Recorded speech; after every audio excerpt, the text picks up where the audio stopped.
इस वीडियो में बात करने वाले हैं वोल्टेज मल्टीप्लायर सर्किट की भाई।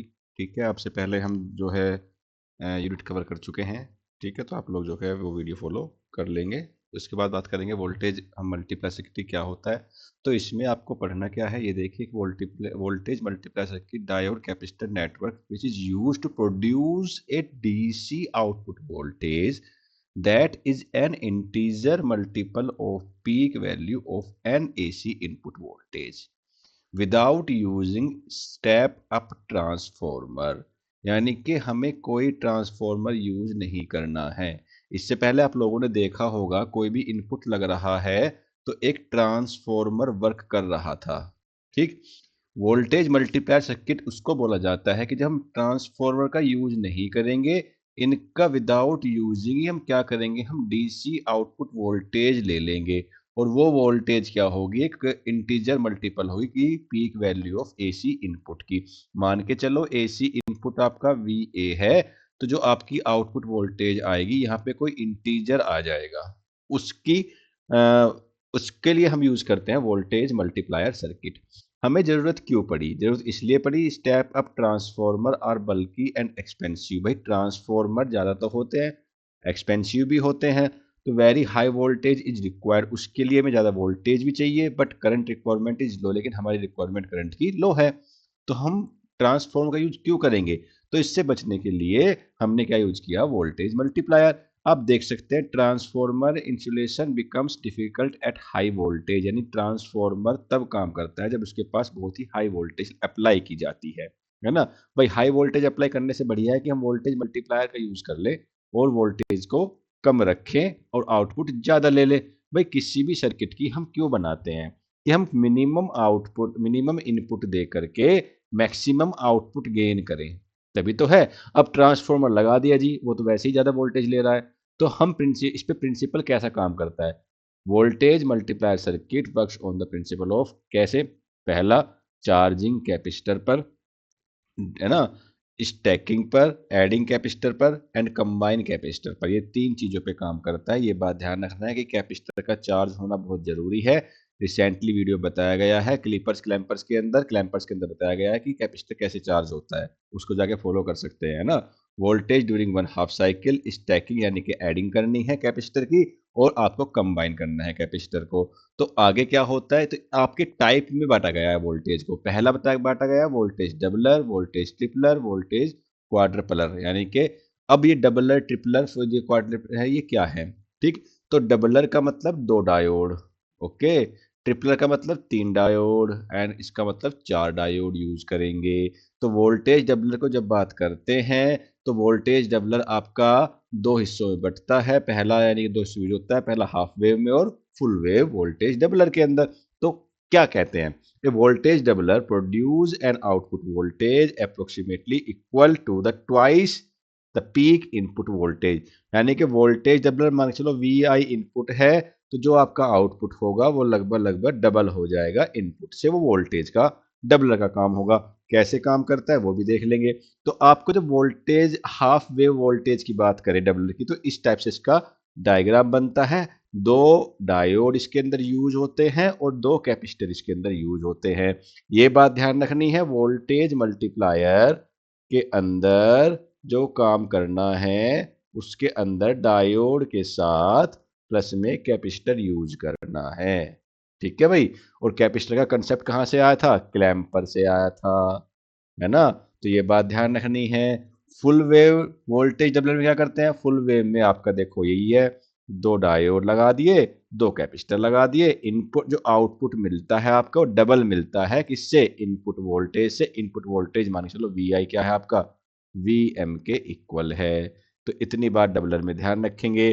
फुल वोल्टेज में एक चीज और कर लेते हैं, लोड कनेक्टेड अक्रॉस कैपेसिटर, यानी कि जो लोड कनेक्ट होगा वो कैपेसिटर के अक्रॉस कनेक्ट होगा, जैसे कि यहाँ पे हो रहा है। ठीक है, यहाँ पे पूरा कंप्लीटली हो रहा है। ऐसी बात करें कि वर्किंग क्या है, निगेटिव हाफ साइकिल यानी पाई से टू पाई में जाएगा, तो डायोड वन रिवर्स बाइस होगा, इससे करंट फ्लो नहीं होगा। डायोड टू फॉरवर्ड बाइस होगा, तो डायोड टू फॉरवर्ड बाइस है, इससे क्या हुआ, कैपेसिटर टू यानी कि कैपेसिटर टू चार्ज होगा, जब ये चार्ज होता है तो हमें क्या मिलता है, कहाँ तक होता है, Vm तक चार्ज होता है। तो voltage across C2 is the sum of input voltage and voltage across C1। तो यानी कि जो आपका वोल्टेज हुआ जो C2 के अक्रॉस जाता है वो होता है sum of the input voltage and voltage across C1। मान के चलो ये आपका C1 है, इस पे वोल्टेज Vm, ठीक, और आपका क्या है, इनपुट वोल्टेज भी क्या है, Vm। दोनों को ऐड कर दो क्या आ जाएगा, 2Vm। तो क्या बन जाएगा आपका यहाँ पे 2Vm बन जाएगा। तो इसलिए लिखते हैं कि जो आउटपुट वोल्टेज आएगी इस सीरीज के दौरान, इस पीरियड के दौरान पाई टू 2 पाई तक, वो आएगी वी आउट आउटपुट, यानी कि approximately double of input voltage. तो हम क्या कर सकते हैं, पॉजिटिव हाफ साइकिल में क्या होता है, diode 1 forward biased and diode 2 reverse biased. तो यहाँ पे C2 चार्ज हुआ था, यहाँ पे C1 चार्ज हो जाएगा, हमें फिर सेम चीज मिल जाएगी। तो हमें आउटपुट पूरा बड़ा बड़ा मिल जाएगा ना भाई, ये देखो 2M तक मिल रहा है ना। तो ऐसे ये काम करता है। वही बात करें आप फुल वेव की, तो फुल वेव तो और भी बढ़िया है। फुल वेव में क्या है, इसमें भी आउटपुट क्या मिलता है, अप्रोक्सीमेटली 2M में मिलता है। इसमें क्या हुआ, each capacitor charge during alternate half cycle both capacitor charge to Vm capacitor voltage add across the load. Same कहानी सेम चीज लिख रखी है, कुछ भी अलग नहीं है भाई, आपको बस समझना है। समझ देखो, रट्टा नहीं मारना है, समझना है, समझ के ही लिखना है अपनी लैंग्वेज में। मैं कभी नहीं कहता कि रट्टा मारो, समझ के लिखो, डायग्राम पे प्रैक्टिस करो। डायग्राम बहुत जरूरी होते हैं इलेक्ट्रॉनिक्स के अंदर, विदाउट डायग्राम नंबर नहीं मिलेंगे।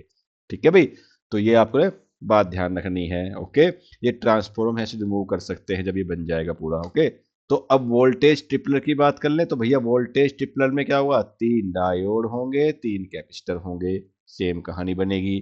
3 डायोड 1, डायोड 2, डायोड 3, एक कैपेसिटर, 2 कैपेसिटर, 3 कैपेसिटर, तीनों पे voltage input voltage Vm। Diode 1 ने अपना काम स्टार्ट कर दिया, तो इस पे क्या हो गया, 2Vm आ गया। फिर डायोड 2 ने काम स्टार्ट कर दिया, तो इस पे क्या हो गया, 2Vm आ गया। फिर डायोड 3 ने अपना काम स्टार्ट कर दिया। ऐसे ही अपने डायोड इस काम स्टार्ट कर देते हैं और आपको आउटपुट मिल जाता है। लिखना क्या है, वर्किंग 1 कैपेसिटर चार्ज होता है Vm पे, दूसरा कैपेसिटर चार्ज होता है V2 पे, कैपेसिटर 2 लिख सकते हैं। और कंबाइन आउटपुट जो मिलता है वो कितना मिलता है, 3Vm मिलता है। कहाँ पे, D3 पर जो आउटपुट आपका आएगा, कैसे आएगा, 2M प्लस Vm is equal to 3Vm। तो 3Vm पे आपका आउटपुट यहाँ पे आता है इतनी शेप में, यानी कि इतनी वोल्टेज बन के चलती है। ठीक है, तो आपकी जो आउटपुट वेव फॉर्म है वो थोड़ी उठ के जाती है ऊपर की तरफ, ऐसी ये उठ के जा रही है। क्लियर है भाई इतनी बात, तो ये बात आपको समझनी है। वह वोल्टेज क्वाड्रपोल की बात करें तो भाई 4 डायोड 4 कैपेसिटर देख रहे हैं, 1 2 3 4, 1 2 3 4। वहीं हम कहें कि कैपेसिटर 1 Vm वोल्टेज पे चार्ज होता है, कैपेसिटर 2 2M Vm पे होता है, कैपेसिटर 3 भी 2Vm पे होता है, कैपेसिटर 4 भी आपका 2Vm पे होता है। और D4 यानी कि आउटपुट जो अप्रोक्सीमेटली मिल जाएगा सबका, वो मिल जाएगा आपको 4Vm। इतनी बात इसमें ध्यान रखनी है। सेम कहानी लिखी हुई है कि कौन सा फॉरवर्ड वाइज कौन सा रिवर्स वाइज, इतना ही आता है, इससे ज्यादा नहीं आता है बच्चे, है ना। इतनी बात ध्यान रखनी है। ओके, तो ये तो हुई आपकी क्वाड्रपोल की बात। अब जनरल कैरेक्टरिस्टिक क्या है वोल्टेज मल्टीप्लायर की, जो चीज पूछी जाती है वो देखो, आउटपुट वोल्टेज इंक्रीज होगा with the number of stage, output volt current decrease होगा विद इंक्रीज ऑफ स्टेज। यानी कि इनकी स्टेज अगर बढ़ेंगी तो करंट कम होता जाएगा, स्टेज बढ़ेंगी तो वोल्टेज बढ़ता जाएगा। रिपल वोल्टेज आपका बढ़ता हुआ जाएगा, इंक्रीज होगा, वोल्टेज रेगुलेशन कम होता जाएगा, पुअर होगा, है ना। एडवांटेज क्या है, no step up transform require, कोई भी ट्रांसफॉर्म की रिक्वायरमेंट नहीं है, सिंपल सा कंस्ट्रक्शन है, लाइट वेट है, लो कॉस्ट का जाता है। डिसएडवांटेज में क्या है कि poor voltage regulation, low output current, क्योंकि हमने बताया ना कि आउटपुट आपका कम होता चला जाएगा। एंड और not suitable for high power application के लिए, यानी हाई पावर एप्लीकेशन हम इसका यूज नहीं कर सकते। वही बात करें, CRT में यूज होता है, एक्सरे मशीन में यूज होता है, पार्टिकल एक्सीलेटर में यूज होता है, टेलीविजन रिसीवर में यूज होता है, high voltage DC power supply में भी यूज होता है। तो यहां तक वोल्टेज मल्टीप्लायर की बात समझ में आती है भाई, इतना करके आना ही आना है। ओके, ऐसे का जो है सेकंड टॉपिक डायोड एप्लीकेशन का, जो ये next zener diode as a shunt regulator का टॉपिक है, ये अच्छा आता है, इसके बारे में समझ लेंगे और देखेंगे। तो जेनर डायोड की, जेनर डायोड हम पहले भी करवा चुके हैं, थोड़ा सा पढ़ लेंगे। Shunt regulator is simple voltage regulation होता है circuit in which zener diode is connected in parallel. Zener diode को हम पैरेलल कनेक्ट करते हैं, जब पैरेलल करंट करते हैं तो उसको शंट बोल दिया जाता है, ठीक है। ये शंट, ये डायोड है, इसके साथ हम लोड के साथ हमने इसको पैरेलली कनेक्टेड कर दिया गया तो इसको शंट बोल दिया गया है, ठीक है।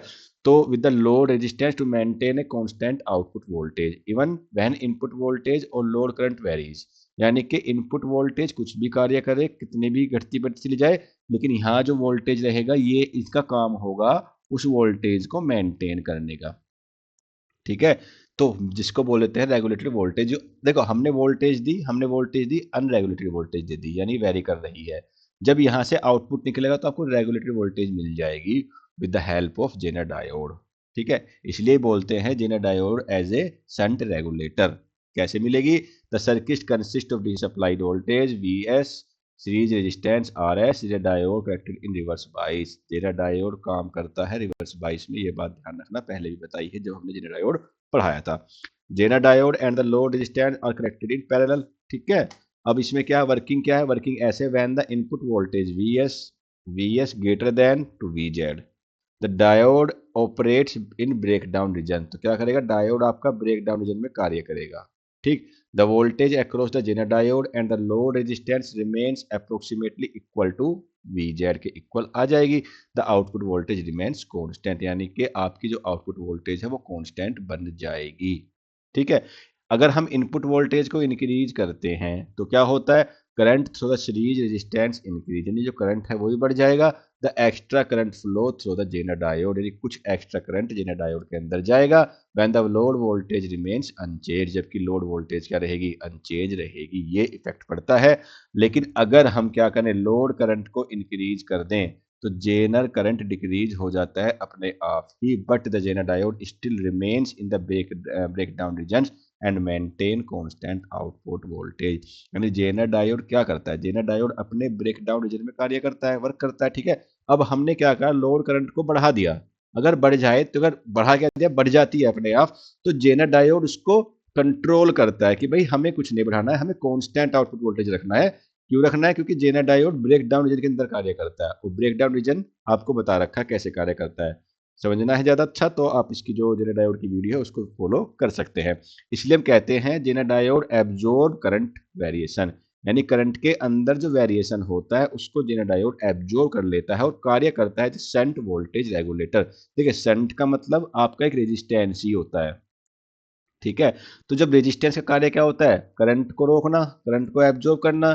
तो इसमें जेनर डायोड यही काम करता है, इसलिए शंट बोल दिया जाता है, और शंट वोल्टेज रेगुलेटर इसको बोल दिया जाता है। इसमें कुछ फॉर्मूले वगैरह हैं जो आपको यूज करने हैं इन द न्यूमेरिकल्स के अंदर। न्यूमेरिकल्स की वीडियो हम एक अलग से लेके आएंगे जिसमें हम केवल और केवल इंपोर्टेंट न्यूमेरिकल कराएंगे, सारे न्यूमेरिकल्स नहीं कराएंगे, केवल इंपोर्टेंट न्यूमेरिकल कराएंगे जो आपके एग्जाम के आते हैं, ठीक है भाई। ये बात ध्यान रखनी है, हमारा जो मेन मोटिव है वो सीजी पे हाई करने का है, ठीक है, 8 से 10 तक के बीच में जाने का है। तो चीज़ें कराई गई हैं उन पे विशेष ध्यान रखें, टेंशन बिल्कुल नहीं लेनी है। सीरीज करंट आपका जो यूज होगा वो I S is equal to V S minus V Z upon R S होगा। लोड करंट क्या होगा? आई एल, इसको आई एल बोलते हैं भाई, ये I L load current, we Z upon R L. आप देख रहे होंगे अभी तक हमने जो कर रहा है वो सब ओम्स लॉ के इर्द गिर्द घूम रहा है ना। क्या होता है? V is equal to I into में आर, ये मेन फॉर्मूला है, याद रखिएगा। Ohm's law and Kirchhoff law, वहीं से चीजें बन के आती है, ठीक है। तो सीरीज करंट में क्या है भाई? आपने source voltage zener diode voltage को माइनस कर दिया अपॉन में आर एस, ये वोल्टेज डिफरेंस आ गया। आर मतलब वी अपॉन में आर, भाई आई इजिकल टू क्या होगा? वी अपॉन में आर हो जाता है ना, वो लगाते हैं। ऐसे लोड करंट देखे तो वी जेड अपॉन में आर एल, ठीक है। ऐसे जेनर करंट देखे तो I Z minus I L minus I S minus I L करते हैं। पावर रेटिंग क्या है? P into V I formula होता है, वैल्यू पुट कर दो, खत्म कहानी, है ना।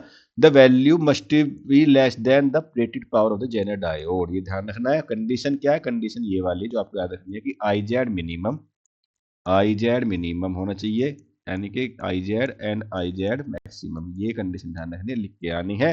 क्या कह सकते हैं कि proper voltage regulation, the Jenner diode must operate within its current limits, यानी कि जेनर डायोड ऑपरेट करता है कुछ जो है लिमिटेड करंट लिमिट्स के अंदर। ये बात ध्यान रखनी है कि अगर लोड रेजिस्टेंस में करंट है, देखो एज ए वोल्टेज रेगुलेटर की बात करिए, रेगुलेटर का काम क्या होता है? अगर आप फैन चलाते हो, फैन में एक रेगुलेटर लगा होता है ऐसा, उसको घुमा बढ़ा के कम बढ़ती करते हो, पंखे को करते हो ना, उसी प्रकार से जेनर डायोड भी काम करता है आपका, ठीक है। जेनर डायोड आपकी वोल्टेज, आउटपुट वोल्टेज जाने वाली है उसको कंट्रोल करता है, कांस्टेंट बना के रखता है, उसको ज़्यादा बढ़ने नहीं देता, चाहे लोड करंट कितना भी बढ़ जाए। ठीक है भाई, आई बात समझ में? तो ये कर लेना है भाई ज़रूर। अगर वीडियो अच्छी लगती है तो प्लीज़ सब्सक्राइब जरूर कर दिया करें यार, लाइक भी कर दिया करें। ठीक है, थैंक यू।